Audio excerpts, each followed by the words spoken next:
सुख का एहसास करने के लिए अपने शरीर का एहसास कीजिए, क्योंकि शरीर सुख का बना होने से सुख ही है।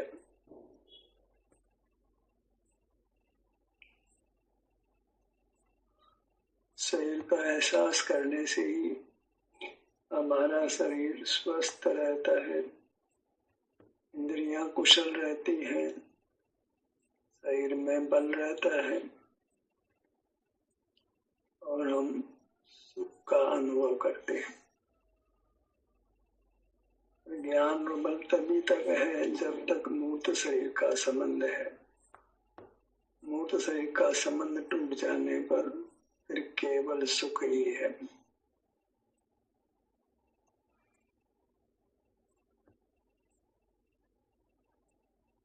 शरीर का एहसास करेंगे, इसी का नाम अंतर्मुख रहना है।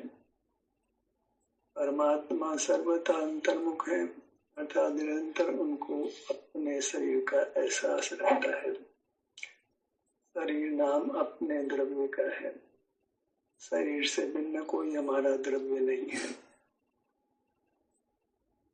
हमारा शरीर अनुभव गोचर है, वही मूर्त शरीर है, वह ज्ञान गोचर है। उसको तो ज्ञान का विषय बनाना ही नहीं है। वह तो रूप बदलता रहता है, विश्वसनीय नहीं है। हमारा अमूर्त शरीर ही जब अनुभव से पूर्ण स्वस्थ और सुख नहीं होता है, वह कभी रूप बदलने वाला नहीं है। अनंत काल तक सुखमय ही रहेगा। अंतर्मुख होकर अपनी वृत्ति को सघन बनाइए, बलवान बनाइए। आप सहिष्णु होंगे, परिचयों के बीच में भी आप पराश्रय करना नहीं चाहेंगे। अनुभव करके ही परिचयों से मुक्त होंगे, दुखों से मुक्त होंगे। अनुभव में सकल दुखों को नष्ट करने की ताकत है, संपूर्ण सुख देने की ताकत है। इसलिए अंतर्मुख रहिए, अपने शरीर के साथ रहिए, उसी का एहसास के साथ ही स्वमेव ही सुख का अनुभव होता है। और शरीर से च्युत होने पर ज्ञान भी होता है, सम्यक होता है, विशेष बल की अनुभूति भी होती है। पर हमें तो प्रयास ही करना है कि हम सर्वथा अंतर्मुख ही रहें, क्योंकि हमारा आदर्श सर्वथा अंतर्मुख है। परमात्मा को परम गुरु कहते हैं, वे सर्वथा अंतर्मुख है। हमें उन्हीं का अनुसरण करना है। हम उनके अनुयायी हैं, हमें सर्वथा अंतर्मुख रहना है। बाहर नहीं देखना है, पर पदार्थों को नहीं जानना है। बस अपने सिर से पैरों तक अपने अनुभव से रहना है। ये अनुभव ही हमको आनंद घन करता है, आनंद का अनुभव कराता है। तो घन से आशा ही है कि पर पदार्थों से अप्रभावी करता है। ज्ञान में रहता हुआ जीव ही पर पदार्थों से प्रभावित होता है। संसारी प्राणी बहिर्मुख रहते हैं, इसलिए उन पर वातावरण का प्रभाव पड़ता है। वे नहीं कह सकते हैं कि हम पर परिणति से अप्रभावी हैं। जो अपने स्वरूप के अनुभव रूप है, पूरी तरह अंतर्मुख है, मूर्त के बंधन से भी मुक्त हो गया है, वही ये कहने का अधिकारी, माने वही ऐसा व्यक्ति है जो पर से बिल्कुल प्रभावित नहीं होता है। न वो पर को जानता है, न पर से प्रभावित होता है।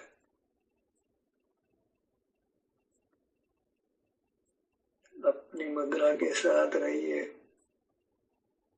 आनंद बढ़ेगा, आप घन होंगे।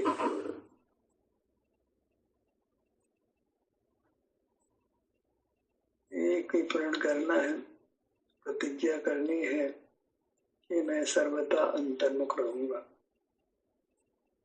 और अनेक प्रतिज्ञाएं की है, उनसे मोक्ष की प्राप्ति नहीं हुई है।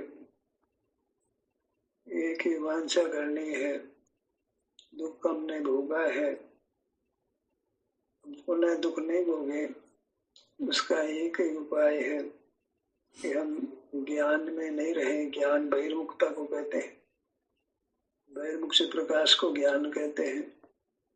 तो मैं बहिर्मुख नहीं रहूंगा, मानी ज्ञान में नहीं रहूंगा।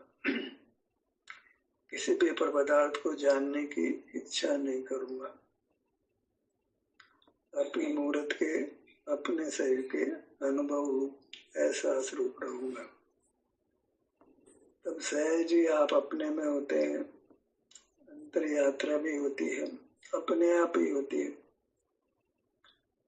एक बार निर्धार किया कि बाहर रहने से बहुत दुख भोगा है, अब आगे दुख नहीं भोगना है, तो पर पदार्थों को जानना, वही तो बहिर्मुख रहना है। तो मुझे पर पदार्थों को नहीं जानना है, बाहर की दुनिया को नहीं जानना है, लोक संज्ञा में नहीं रहना है, लोक को ज्ञान में नहीं लेना है,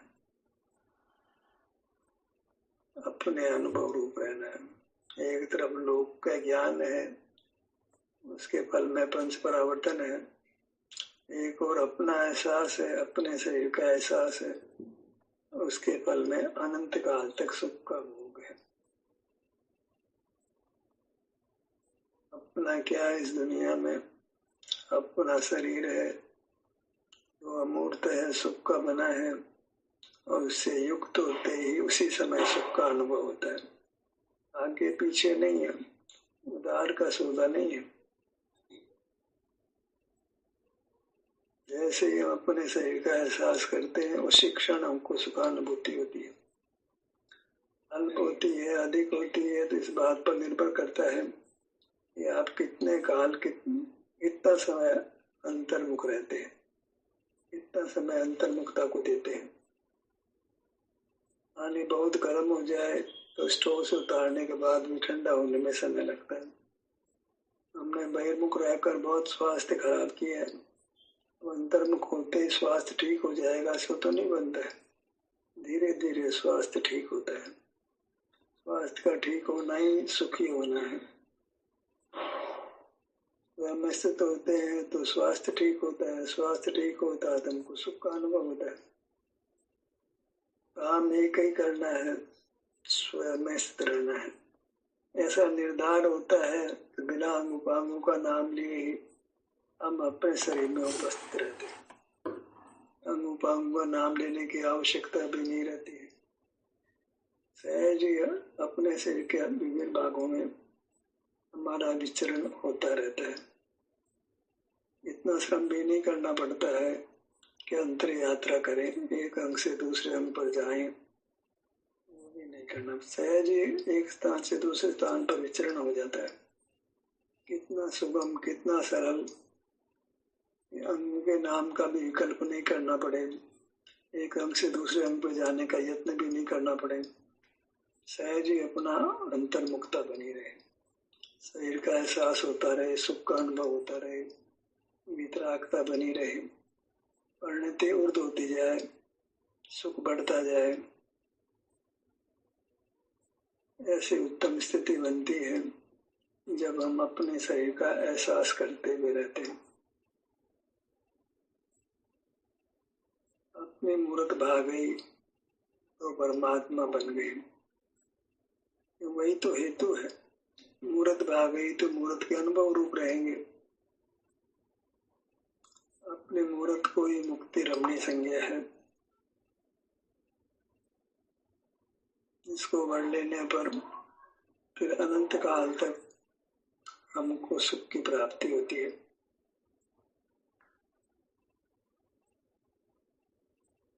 अपने मुद्रा को लक्ष्य में रखिए, इतना ही तो धर्म का स्वरूप है।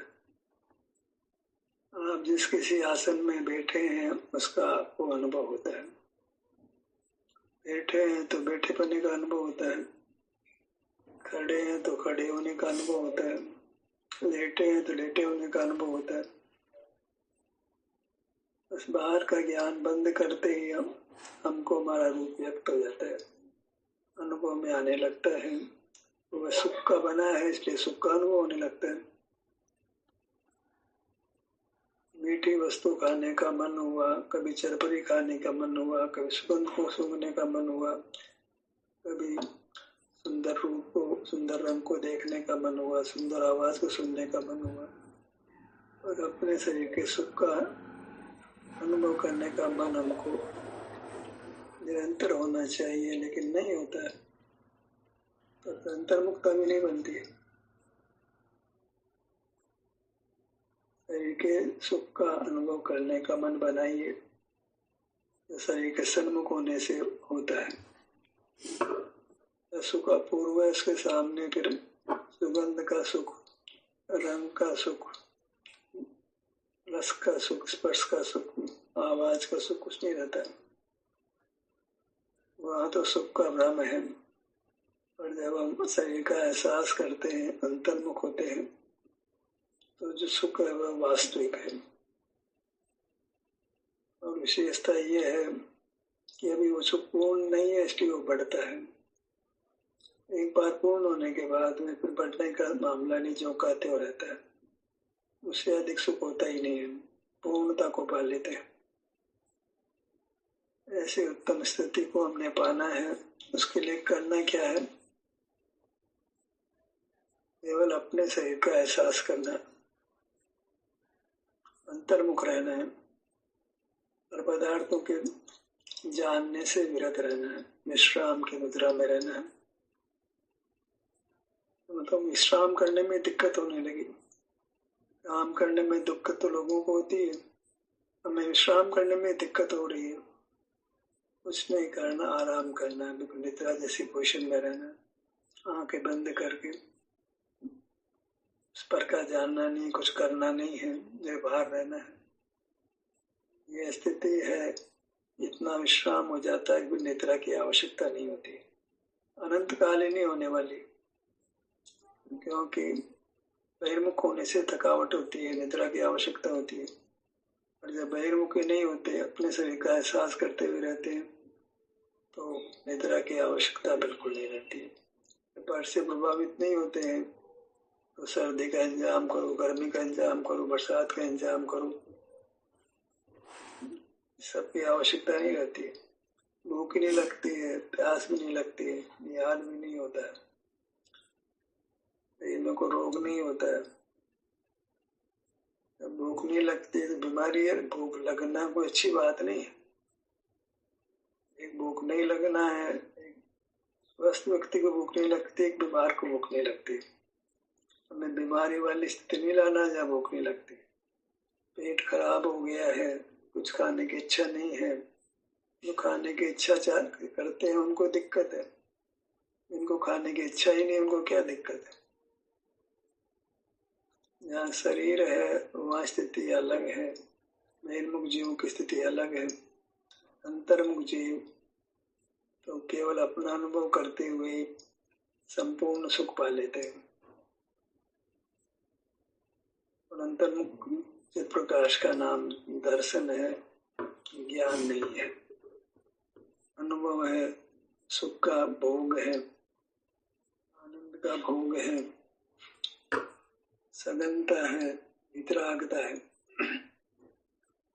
पर से अप्रभावी बना है, और राग आदि दोष की उत्पत्ति नहीं होती है। बस शरीर का एहसास करने मात्र से इतना लाभ होता है, उससे अधिक लाभ दुनिया में नहीं होता।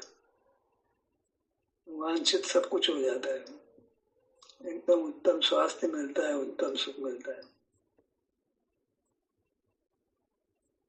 मुखमंडल पर आइए।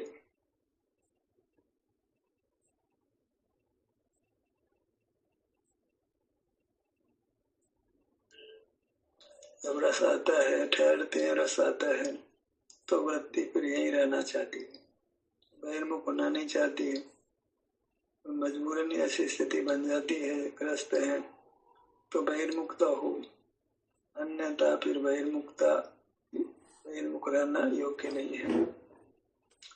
आराम करिए, जैसे रात्रि में सो जाते हैं ऐसे जागते भी आराम करिए। ये जागते भी आराम करने में हमको अपने शरीर का एहसास होता है, अन्यथा आराम ही नहीं कर रहे। दिमाग चल रहा है, काम तो चल रहा है, ज्ञान का काम तो कर रहा था, उसको तो छोड़ने से आराम मिलता है।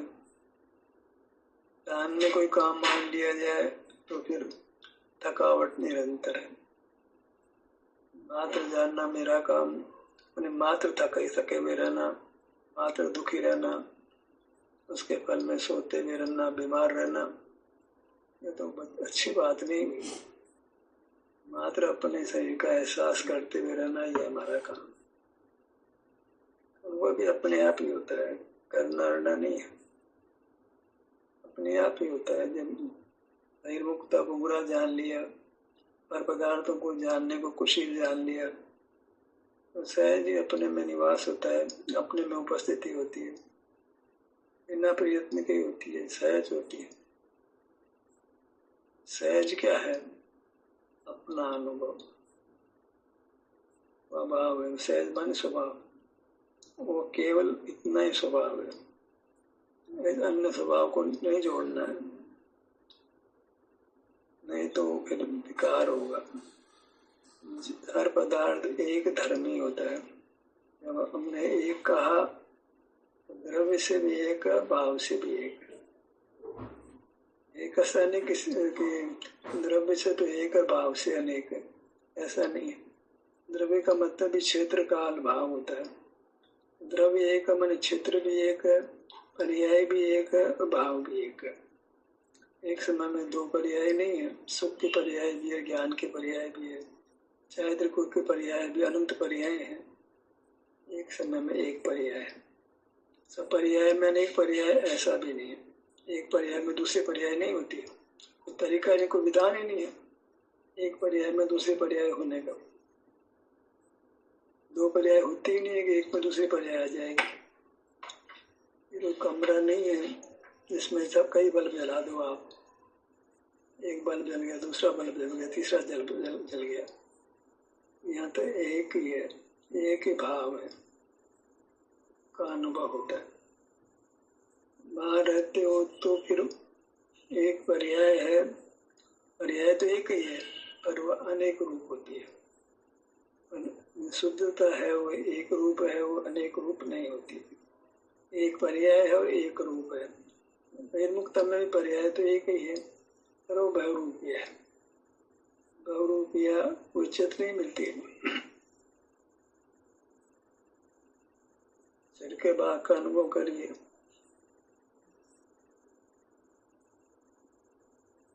क्या करना है एक बार अच्छी तरह समझ आ गया तो फिर वो काम अपने आप ही होने लगे।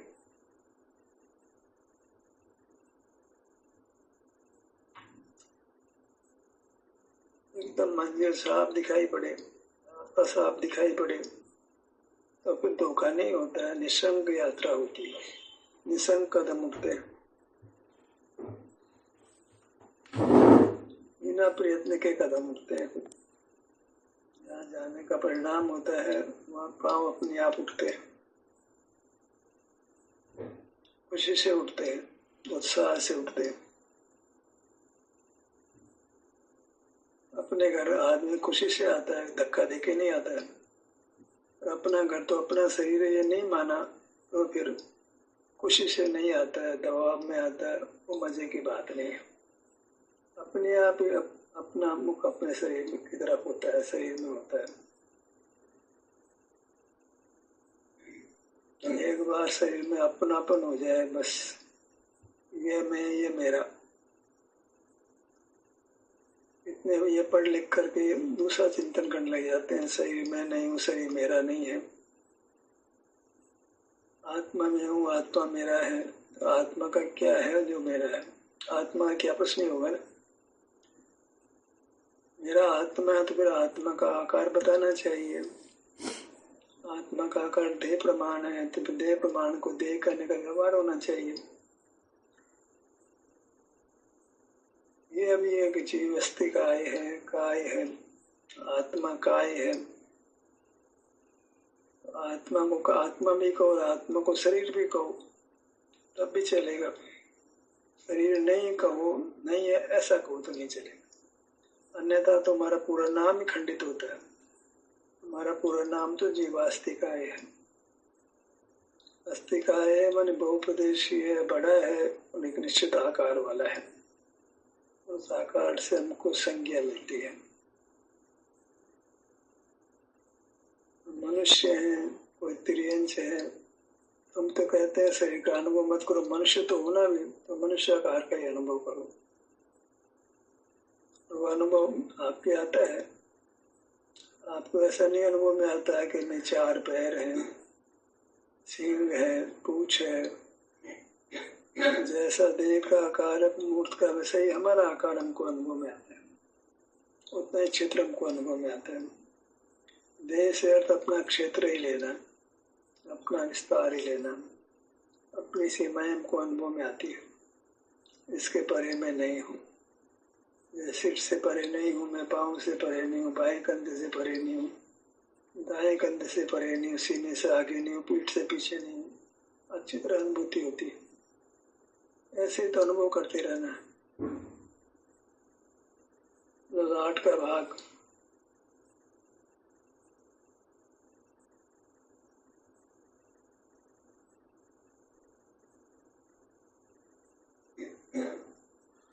हम सब इतना तो अनुभव करें कि हमके ज्ञान के प्रति अरोचक भाव हो जाए, बहिर्मुखता हमको बुरी लगे, दुख रूप लगे, दुख के कारण रूप लगे।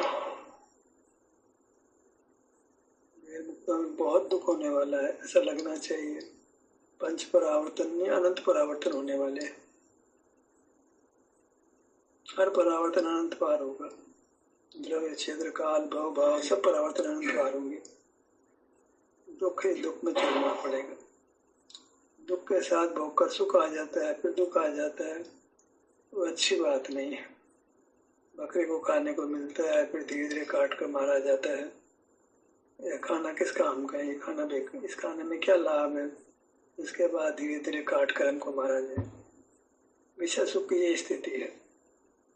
विषय सुख से क्या लाभ है, जिसके बाद हमको तिल तिल करे देह के खंड, असुर बढ़ावे दुष्ट प्रचंड। नरक के बाद छोड़ो, बुढ़ापे में बहुत तकलीफ होती है। जवानी में कैंसर रोग हो जाए, हार्ट ब्लॉकेज हो जाए, कितना दुख होता है, पेट में दर्द हो जाए, अन्य अन्य अनेक रोग हो जाते हैं, अंधापन आ जाए, बहरापन आ जाए, शरीर में बहुत कमजोरी लगे, चलने फिरने में दिक्कत हो, हिलने डुलने में दिक्कत हो, बोलने में दिक्कत हो, बहुत सारे दुख तो मनुष्य पर्याय में आ जाते हैं। कारण क्या है कि हमने जानने के प्रति हेतु भाव नहीं आया। विषयों को जान रहे हैं, विषयों के जानने का नाम ही तो काम भोग है। जानने में जो पदार्थ आते हैं उनको विषय कहते हैं। अपने मूर्त को विषय के नहीं कहा जाता है, अपने मूर्त को तो परमात्मा कहते हैं, आनंद गंध कहते हैं, आनंद का धाम कहते हैं। कोई विषय नहीं कहता इसको। ये विषय भोग नहीं है तो आनंद का भोग है। पर पदार्थ को विषय संज्ञा है, अपनी मूर्त को आनंद संज्ञा है। नेत्रों के भाग पर आइए।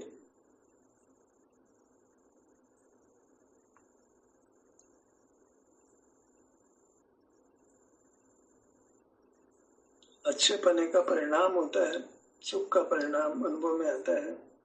बस ये कि थोड़ा समय तो देना पड़ता है। रुचि जागृत नहीं होती, कभी जीव से एहसास करने का प्रयत्न नहीं करता है। अपने मित्रों से परिजनों से पूछे हम, क्या आप शरीर का एहसास करते हो, तो उनको लगता है क्या कह रहे हैं, क्या क्या क्या क्या शरीर का एहसास क्या होता है। पता ही नहीं है शरीर का एहसास क्या होता है तो करेंगे क्या। शरीर का एहसास भी कोई कर्तव्य है, कोई धर्म का स्वरूप है, जो करना है हमको, उसे सुख होगा। सुख का कारण ही पता नहीं तो सुख कैसे होगा। कानों का भाग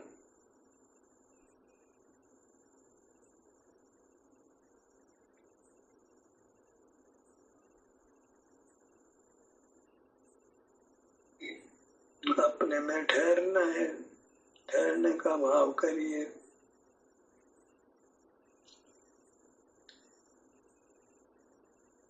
जब बहिर्मुखता हो जाती है तो एक ही चिंतन करना योग्य है, अरे बहिर्मुख रहकर मैंने कितने दुख भोगे हैं।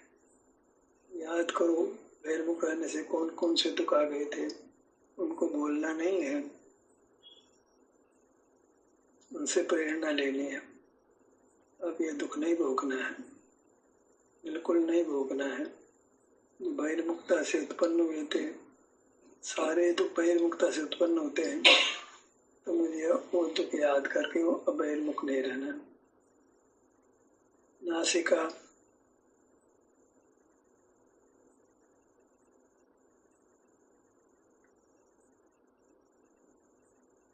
मनुष्य जन्म चला जाता है, जीव निर्धार ही नहीं कर पाता है कि सारा दुख बहिर्मुखता से है, सारा सुख अंतर्मुखता से है। शरीर का एहसास करने से सारा सुख है। मुखोल बनाने लगते हैं शरीर का एहसास करने को। जो मोक्ष मार्ग है उसके मुखोल उड़ाते हैं, उसकी निंदा करते हैं, उसके प्रति भेदभाव लगाते हैं, तो उसका कितना बड़ा अपराध है। मोक्ष मार्ग को बुरा कहना, बुरा मानना कितना बड़ा अपराध है। इस विधि से जीव पूर्ण सुख पाता है, उसी विधि की निंदा करते हैं, तो फिर जीव कैसे सुखी होगा। जिस मोक्ष मार्ग को निंद मान लिया, निंद थोड़ा ज्ञान मान लिया, संवेदन को निंदे, शरीर के एहसास करने को निंदे, तो उल्टी राह चल पड़ा। उल्टी राह तो कहाँ जाती है, एक इंद्रिय पर्याय में जाती है,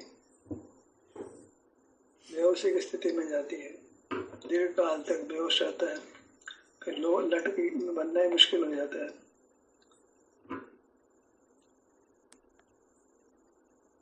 होठों का भाग,